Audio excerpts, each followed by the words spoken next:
नमस्कार। आज दो प्रसंगों के बारे में बात करेंगे। पहला प्रसंग है मुलायम सिंह यादव के बेटे प्रतीक यादव का आकस्मिक निधन और सुपरस्टार रजनीकांत का किस्सा। अपर्णा यादव जो पत्नी है प्रतीक यादव की, उन्हें लेकर सोशल मीडिया पर काफी कुछ लिखा जा रहा है। सोशल मीडिया पर यह तक कहा जा रहा है कि देखिए, पति का निधन हो गया और इसकी आंखों से दो आंसू तक नहीं निकले। हालांकि मैंने कई ऐसे चित्र देखे हैं जिसमें वो रोती हुई नजर आ रही हैं, लेकिन क्या पति के निधन के बाद रोना चिल्लाना ये हर नारी के लिए मैंडेटरी है? ये एक बहुत बड़ा सवाल है। लेकिन सबसे पहले एक किस्सा सुनेंगे आज रजनीकांत का। सुपरस्टार रजनीकांत, जब हम उनका नाम सुनते हैं तो हमारे दिमाग में एक ऐसे मेगा स्टार की छवि उभरती है जिसकी एक झलक पाने के लिए लाखों की भीड़ बेकाबू हो जाती है। जहां वे जाते हैं वहां कैमरे चमकने लगते हैं और प्रशंसकों का हुजूम उमड़ पड़ता है। लेकिन क्या आपने कभी सोचा है कि इतने बड़े सुपरस्टार के साथ ऐसा भी हो सकता है कि वह सामने खड़ा हो और कोई उसे देखे तक नहीं? यह किस्सा सालों पहले का है और खुद रजनीकांत ने सुनाया, जब रजनीकांत पहली बार बेंगलुरु के द आर्ट ऑफ लिविंग आश्रम गए थे। एक सुपरस्टार होने के नाते रजनीकांत को हमेशा की तरह यह उम्मीद थी कि जब वो आश्रम पहुंचेंगे तो लाखों की भीड़ उन्हें घेर लेगी और कैमरों की चमक होगी और शोर मच जाएगा। लेकिन जब वे वहां पहुंचे तो नजारा बिल्कुल अलग था। आश्रम में चारों तरफ सुकून देने वाली हरियाली थी, एक शांत झील थी और चेहरे पर मुस्कान लिए हुए लोग अपना अपना काम कर रहे थे। वहां हाथी, घोड़े और सैकड़ों गायें भी थी। दिलचस्प बात तो यह थी कि वहां एक घोड़े का नाम रजनी भी था। असली कहानी तब शुरू हुई जब रजनीकांत आश्रम के परिसर में टहलने के लिए निकले। प्रशंसकों की दीवानगी के आदी हो चुके रजनीकांत को लगा कि लोग उन्हें देखकर उनकी तरफ दौड़ेंगे, लेकिन उन्हें यह देखकर गहरा धक्का लगा कि वहां मौजूद लोगों के लिए वो पूरी तरह से अदृश्य थे। सब लोग अपने काम में लगे हुए थे, किसी ने रजनीकांत को नोटिस ही नहीं किया। और उन्होंने खुद इस घटना को याद करते हुए हंसकर बताया कि एक भी इंसान ने मेरी तरफ मुड़कर नहीं देखा। तस्वीरें या ऑटोग्राफ मांगना तो दूर की बात है, किसी ने मुझ पर ध्यान तक नहीं दिया। मैं लोगों को देखकर अपना हाथ हिला रहा था, लेकिन कोई मेरी तरफ देख नहीं रहा था। हमेशा आकर्षण का केंद्र बने रहने वाले व्यक्ति के लिए यह अनदेखी बर्दाश्त करना आसान नहीं होता।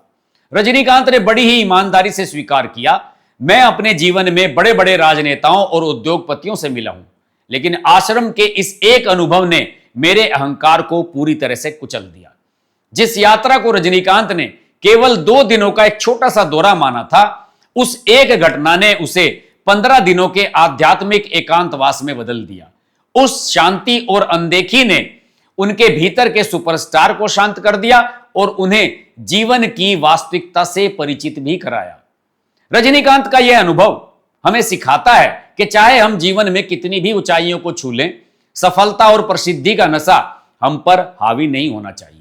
जैसा कि खुद रजनीकांत ने महसूस किया, जो सिनेमाई स्टारडम है वो अस्थायी है, लेकिन आत्मिक शांति और विनम्रता, जिसे आध्यात्मिक स्टारडम कह सकते हैं, वही शाश्वत है। और जब हमारा अहंकार टूटता है तभी हम जीवन की सच्ची शांति और विनम्रता का अनुभव कर पाते हैं। अपर्णा यादव का किस्सा आपने देखा होगा। अखिलेश यादव अपर्णा यादव के जो जेठ लगते हैं वो गए थे उन्हें कंसोल करने के लिए। उनकी बेटी को चॉकलेट खिलाने वाला वीडियो भी सोशल मीडिया पर वायरल हुआ। अगर अपर्णा यादव ने 18 डेसिबल पर चीख कर 5 मिलीमीटर आंसू बहाए होते तो शायद समाज की अदालत उन्हें आदर्श पत्नी का सर्टिफिकेट दे देती। उनका असम का दौरे पर भी सवाल उठाए गए कि वो असम के दौरे पर क्यों गए। वो भूल गए कि पत्नी होने के साथ साथ वो महिला आयोग की अध्यक्ष हैं और उनका एक सार्वजनिक दायित्व भी है। सच तो यह है कि हमारे समाज को छाती पीटती, गश खाकर गिरती और रोती हुई औरतें सुकून देती हैं, लेकिन जो औरत अपने दुख में भी मजबूती से खड़ी रहे, उसके खांचे को मानने से इंकार कर दे, वो समाज को डराती है। फिर चाहे वो पति के अंतिम संस्कार में मंदिरा बेदी की जीन्स हो या शहीद शुभम द्विवेदी की पत्नी ऐशन्या का वो डर कि कहीं भविष्य में मेरे मुस्कुराने पर भी लोग ताने ना मारे। अब इस गिद्ध की तरह स्क्रूटनी पर बैठे समाज को कुछ सीधी बातें समझनी होंगी। दुख निजी होता है, यह कैमरे या समाज के लिए किया जाने वाला परफॉर्मेंस नहीं है। कोई चीख कर रोता है तो कोई पथराई आंखों से सब सोख लेता है। विधवा का मतलब अपाहिज होना नहीं है। पति के जाने पर स्त्री विधवा होती है, अपाहिज नहीं। उसे भी संभलने और दोबारा चलने का उतना ही हक है जितना किसी विधुर पुरुष को। सहानुभूति दें, पहरेदारी ना करें। शोक में स्त्री को भी कंधे की जरूरत होती है, बेचारी के टैग की नहीं। हाय हाय करती बेचारी औरत जब आत्मनिर्भर होकर खड़ी होती है तो यही समाज उसे बड़ी तेज कहने लगता है। अब वक्त आ गया है कि समाज स्त्री के इस तेज और उसकी मजबूती को सहने की क्षमता विकसित करे, उसे अपने तरीके से रोने, संभलने और जीने दे। दोस्तों, सोशल मीडिया पर बहुत कुछ लिखा जाता है, लेकिन उसके बावजूद भी लोग उससे सबक नहीं लेते।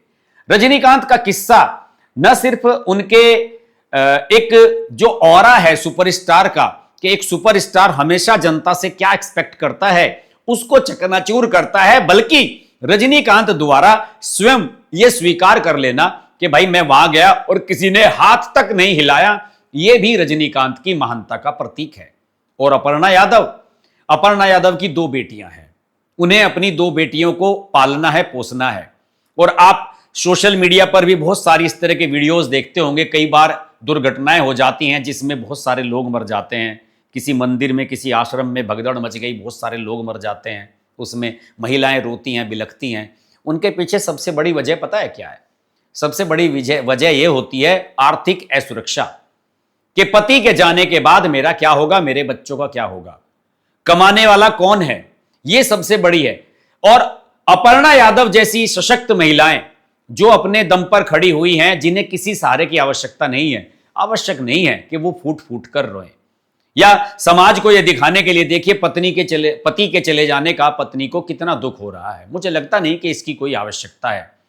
जैसे आपने देखा होगा कि किसी की पत्नी का अगर निधन हो जाता है युवावस्था में ही, मैंने बहुत कम लोगों को देखा है कि रोते हुए नजर आए। पुरुषों में भी अपने आंसुओं को छिपाने की एक प्रवृत्ति है, वो दहाड़े मार मार कर उस तरह से नहीं रोते हैं जिस तरह से बहुत सारी महिलाओं को उन्होंने देखा होगा। लेकिन यह हकीकत है कि अगर आप मजबूत हैं, आप खुद को सुरक्षित महसूस करते हैं, या आपको ऐसा लगता है कि अब इस दुनिया से मुझे ही अकेले लड़ना है, तो आपके अंदर एक जिसे कहते हैं कि ईश्वरीय ताकत आ जाती है जो आपको इन सब से लड़ने के लिए मजबूत बना देती है। आज के वीडियो में इतना ही। ये वीडियो अच्छा लगे तो लाइक करें और शेयर करें, और इस प्रकार के वीडियो अगर और अधिक आप देखना चाहते हैं तो कमेंट के माध्यम से हमें फीडबैक अवश्य दें। नमस्कार। Hi, this is Pooja Bedi, and I'd like to say that I'm deeply grateful to Harsh for his wonderful, wonderful and courageous reporting, and the fact that he always stands up for what he thinks is right. Thank you, Harsh, for all the support and all the love, and rock on. Everyone who's watching this, don't hesitate to press the like, share, subscribe button on his channel.